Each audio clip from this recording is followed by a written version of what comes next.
বন্দে ভারত এক্সপ্রেসের ভেতর ঝমঝমিয়ে নামল বৃষ্টি। ট্রেন তো নয়, এ যেন ওয়াটার পার্ক। বৃষ্টির দাপটে ছাতা মাথায় ধরতে হলো ট্রেন যাত্রীদের।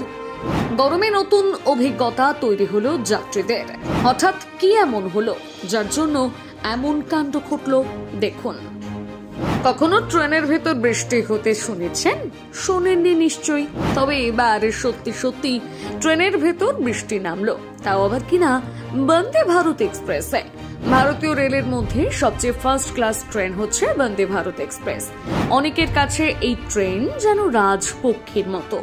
এই পক্ষীরাজে একবার চড়তে পারলেই 16 কলা পূর্ণ। দেশের সেমি হাই স্পিড ট্রেনে চড়াও চারটিখানি কথা নয়, বেশ মোটা অঙ্কের টাকা খরচ করে তারপরে এই ট্রেনে চড়ার সৌভাগ্য হয়। তবে এবার বন্দে ভারত এক্সপ্রেসের মধ্যে শুরু হলো বৃষ্টি। ট্রেন থেকে হয়ে গেল সুইমিং পুল।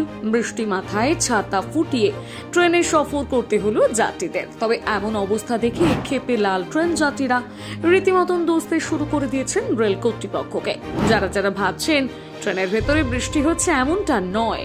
আসলে ট্রেনের এসি খারাপ হয়ে গিয়ে এমন সমস্যার সম্মুখীন হতে হয় যাত্রীদের।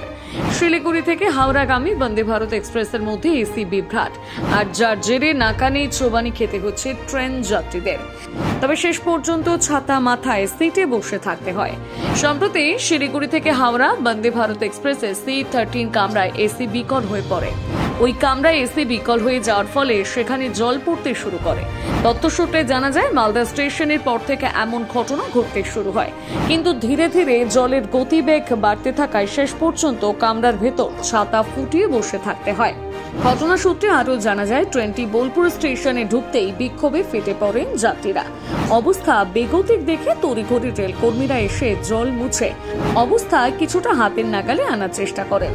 কিন্তু এখন প্রশ্ন উঠছে, বন্দে ভারত এক্সপ্রেসের মতন ফার্স্ট ক্লাস ট্রেনে এমন পরিষেবা কি আদৌ গ্রহণযোগ্য? ট্রেনের একাংশ এমন পরিষেবা পেয়ে অভিযোগ করেন, এত টাকা দিয়ে টিকিট বুকিং করার পরেও এমন সমস্যার মুখে পড়তে হচ্ছে।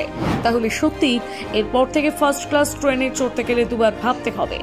আবার অন্য দিক থেকে ওই ট্রেনের এক যাত্রী অভিযোগ করেন, 3টের সময় সে ট্রেনে উঠেছিলেন, তারপর থেকে নাকি এসি খারাপ হয়ে যায়। আধ ঘন্টা পর টিটির কাছে এর বিরুদ্ধে অভিযোগ করলে 2জন কর্মচারী আসেন, কিন্তু আধা ঘন্টা অপেক্ষা করতে বলে তারা ফের চলে যান।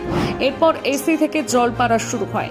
প্রথমে কামরার পেছন দিকে জল পড়তে শুরু করে, এরপর ধীরে ধীরে সামনের দিকে জল আসতে থাকে। একসময় ট্রেন রীতিমতন জলে ভরে ওঠে। যাত্রীদের এমন অভিযোগ শুনে বোঝা যাচ্ছে যে তারা এমন পরিষেবা পেয়ে রীতিমতন ক্ষুব্ধ।